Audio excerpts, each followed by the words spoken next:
Hi everyone, thanks for joining me. Today we're going to undertake baking brioche bread. Now, if you are unfamiliar with brioche, it's a highly enriched dough.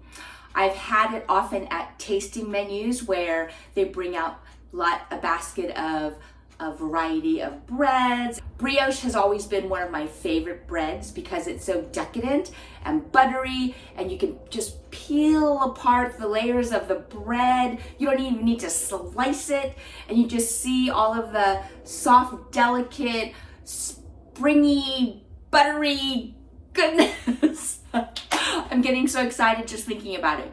So come eat with me, Lorianne Lee, as we make brioche bread. One of the great things I love about this brioche bread recipe is that you probably already have all of the ingredients in your kitchen.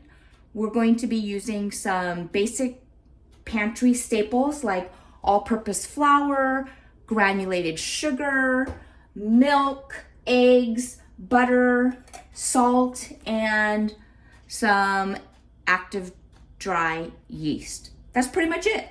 There will be a splash of water, but for this recipe, it may take a little while to make the bread, but you won't need to go buy a bunch of special ingredients.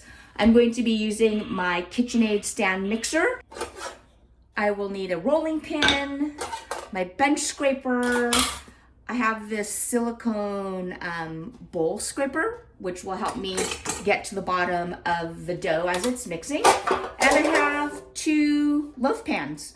These are slightly different sizes, but these are the 2 I have, so these are the 2 I use. The first thing we need to do for our brioche bread is to make the sponge. And so in my mixing bowl, I've weighed out 128 grams of all-purpose flour. I have 120 grams of lukewarm milk.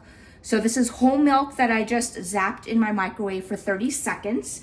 It's important, I'm using my digital thermometer, to make sure that your milk is lukewarm. So you want it between 95 and 105 degrees. That's the perfect temperature to add your active dry yeast to, so that it will wake up the yeast so that your yeast can help your bread rise, but not too hot so that it cooks and kills your yeast. So I'm using my jar that I keep in the refrigerator, and for this recipe we need 2 1/4 teaspoons of yeast. So there's 1, 2 1/4. If you don't use this jar of yeast, 2 1/4 teaspoons is actually 1 packet. So if you buy those packets of yeast, 1 packet is exactly how much you need. I'm just going to mix this until it is combined, and then I will cover it with plastic wrap and let it sit for about an hour. You can see that there is flour still on the side, so I need to make sure all of that gets incorporated. So I'm using this silicone bowl scraper to scrape down the sides and the bottom to make sure all of this can get incorporated, because we need that yeast to make our sponge activated. Okay, that looks well mixed. So now I'm just gonna take it off of the hook.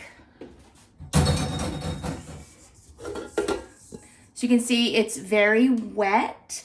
I'm going to cover this and let it sit for about an hour.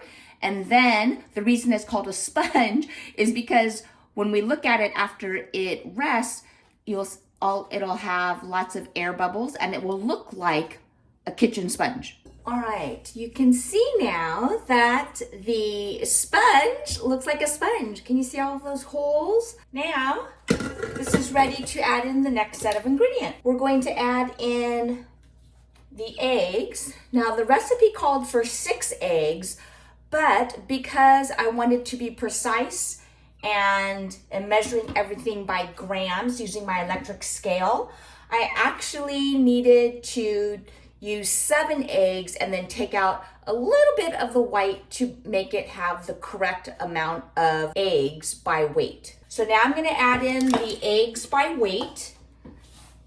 And this mixture is flour, sugar, and salt.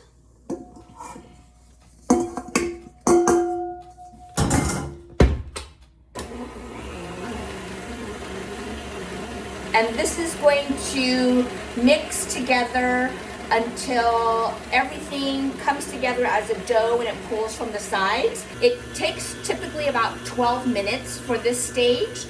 And so every 4 minutes or so, I'm gonna scrape it down with my silicone bowl scraper. And then that will help this dough really make sure it fully incorporates and there's nothing left on the side. This dough has been going for about 8 minutes. I have scraped this down once already. This is the second time. This, as you can see, it's very wet. One tip to keep the dough from completely sticking to my hands is to wet my hands first so that the dough doesn't stick.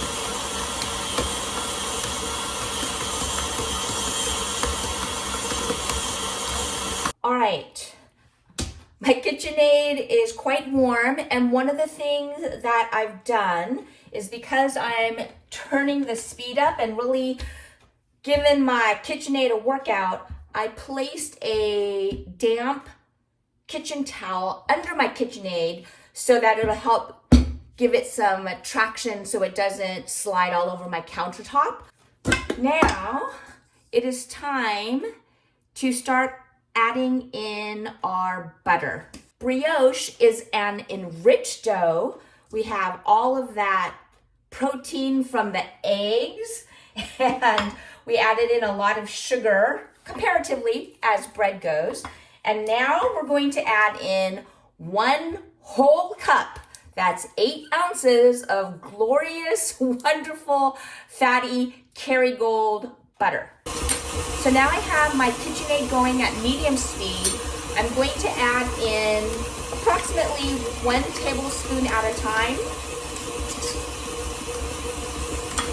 And this process of letting that 1 tablespoon get incorporated into the batter and then gradually adding in 1 tablespoon at a time will take a good at least 15 minutes. You want to make sure that we give that fatty butter enough time to meld with the dough before we add in more butter.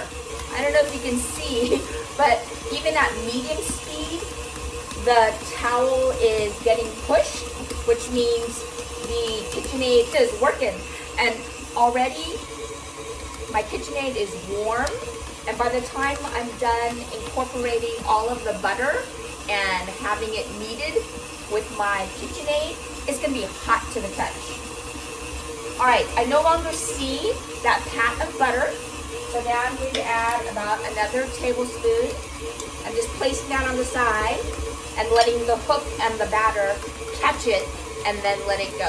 All right, I have added in 1 cube of butter, but I wanted to show you what the dough looks like. It's very stretchy. Again, an enriched dough, and we're adding in all of this butter. And what's happening is the gluten strands are really forming. And even scraping down, you can see that dough coming off in long strands. That's a good thing. That's our gluten. We want this dough to have lots of gluten and be stretchy and pliable, because that will make the bread pull apart and be nice and fluffy and luxurious. All right, I wanted to give you a different angle so you can see our dough. I wet my hand so it doesn't stick to my hand, and you can see how stretchy this dough is. So I'm gonna give it one last scrape down. I'm gonna add in this last tablespoon of butter. And you can see how that pat of butter is moving around the bowl. All of that fat in the butter is getting incorporated into the batter, and that's why the dough is so shiny and stretchy.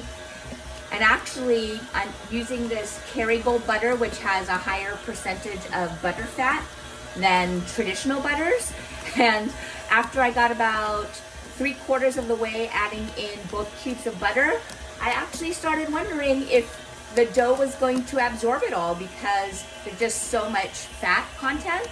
But it's absorbing, and that means the bread is gonna be super, super rich and buttery and fabulous. This took almost 25 minutes for me to gradually add in and mix in that whole cup of butter. And now we need to turn up the speed and really give this dough a good kneading so that it fully develops the gluten and it can pass the window pane test. Now, the window pane test means I can stretch the dough and see through it without it breaking. So see how it broke in the middle there? Turn up the speed and let this go until it can pass the window pane test. This is now on medium-high speed, and you can see how violently it's going from my KitchenAid, and the top is hot, and I can see how the towel is bunching and the KitchenAid is actually moving. So that's why it's so important to put down this damp towel so the KitchenAid doesn't just slide off the counter. Woo! This KitchenAid is hot to the touch because it is doing all of the work for me. I'm gonna see if this will pass the window pane test. So I'm coming in. Oh yes, it feels different. It feels much more pliable. That passed the window pane test. So I'm pulling it. It's very elastic. There, I can see through, and it's not breaking. That, my friends, is strong strands of gluten. I have a fresh, clean bowl that I oiled. So I used the wrappers from the butter to oil it. And now I'm just going to transfer this dough into an oiled bowl. Look at that beautiful, pliable dough. I'm going to wrap this in plastic, and this is going to proof for about an hour until it doubles in size. Okay, one thing to note about this particular dough is that it's still, even though it has rested and hydrated, it's still a very, I would say, not wet, but it's much softer than other doughs. And so what I'm going to do, I have a floured surface. I'm going to use my bench scraper and cut this in half. And then each of these halves, I'm going to portion into 6 equal-ish portions. It's not so delicate that I need to pull out my digital scale and make them exactly the same. So I'm just gonna eyeball it. Right, so we're using our math. So now we have half, and if I take each of these halves and cut it into 3, then I have thirds. And then I'm going to cut this one into thirds. So now I have 6 pieces from this half, and see, 6. What I want to do for each of these portions is to use my hands, my fingers. I can even use my rolling pin to help me get it into a rectangular-ish shape. And what I'm going to do is use a letter fold. So I'm folding this into thirds, just like a letter. And then I'm going to rotate this so that the open edges are now facing me. And I'm going to use my rolling pin to gently roll this flatter into, again, a new rectangular shape. And now I'm going to use my fingers and roll this into a tight roll. and I'm making sure that the seam is on the bottom. So what this is doing is getting those multiple layers of butter and dough rolled up so that we have those flaky, buttery, pull apart layers of bread. So I roll this out into a rectangular-ish shape, and now I'm going to fold it into thirds, which is a letter fold. And then I rotate it 90 degrees. I feel a little stickiness, so I'm going to dust this with flour and use my rolling pin to roll this out into another flat rectangular shape. And now I'm going to roll it up tightly. So now we're going the opposite direction. And this will help give our brioche rolls a nice swirl that has all of these buttery pull apart layers. All right, I have my 12 pieces of brioche dough all rolled and ready for their second proofing. I sprayed my loaf pan so that the bread will come out nicely at the end. Now, when I select these to place inside, we're gonna put 6 in here and 6 in here. Because I did not make everything super precise by weighing on my digital scale, I want to eyeball it and put the bigger pieces on the ends and the smaller ones in the middle because it takes longer for the middle to bake. And so I don't want to make those underdone and overdone. So larger ones on the outside, smaller ones on the middle. So here's 1, 2, 3, 4, 5, and 6. So there's 6 in this tray. These will get covered in plastic wrap, and once they double in size, they will be ready for baking.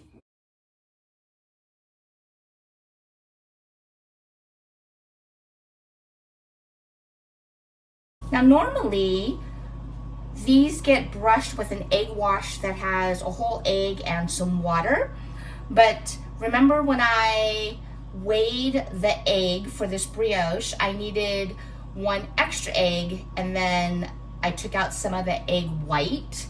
Well, here's the egg white, and I'm just going to use this because I don't want to waste another egg and just crack an egg just for this purpose. So using this egg white will serve the same purpose as doing a traditional egg wash, and it'll give the bread a nice shine, glossy finish. I'm being very careful and gentle because this proof dough is super delicate, and I don't want to destroy this lovely rise that we have. The very last thing before I place it into this 375 degree oven is I'm going to sprinkle it with a little bit of salt. I'm using my Maldon finishing salt. I'm holding my hand high above the surface so that the salt will have a nice even sprinkling.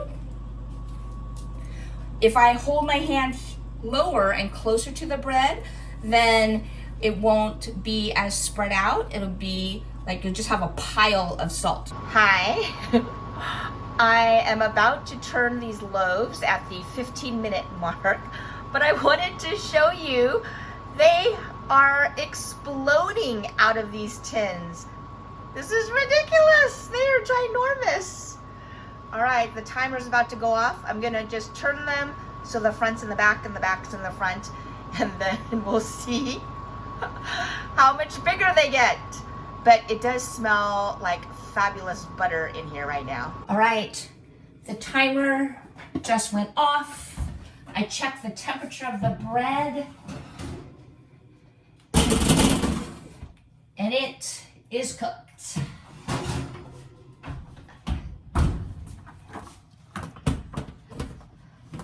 It looks super dark from the top, but after the 20 minutes, I covered the tops with aluminum foil to try and keep the tops from getting too dark. But these are now cooked. I've taken the bread out of the bread pans.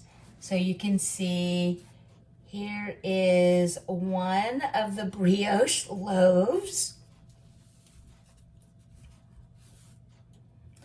They look very funny from the sides, but let's see how it looks on the inside, because that's the part I'm excited to show you. So remember, because we have those rolls, I don't actually need a knife to cut it. I can just pull this apart and you can see, oh, it's smoking hot. These beautiful buttery layers of bread. The color, even just the color, it looks like I just buttered this bread.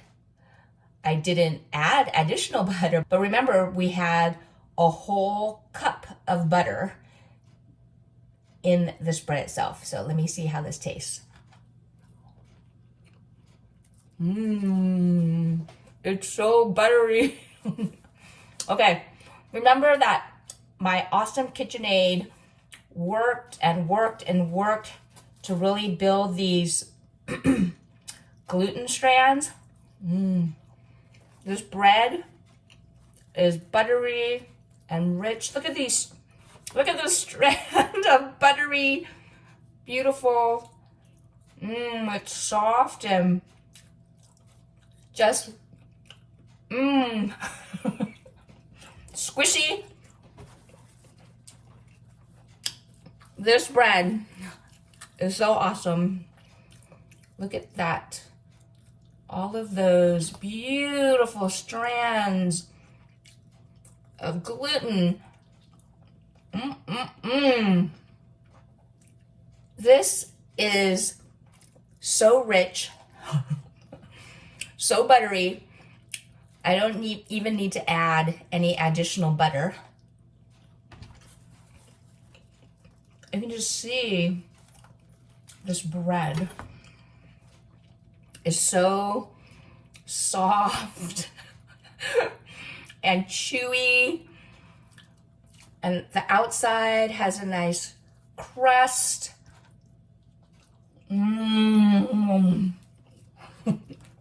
Now, I know that if I test my blood sugar in an hour and a half, it's going to be high, but this is worth it. It is so good.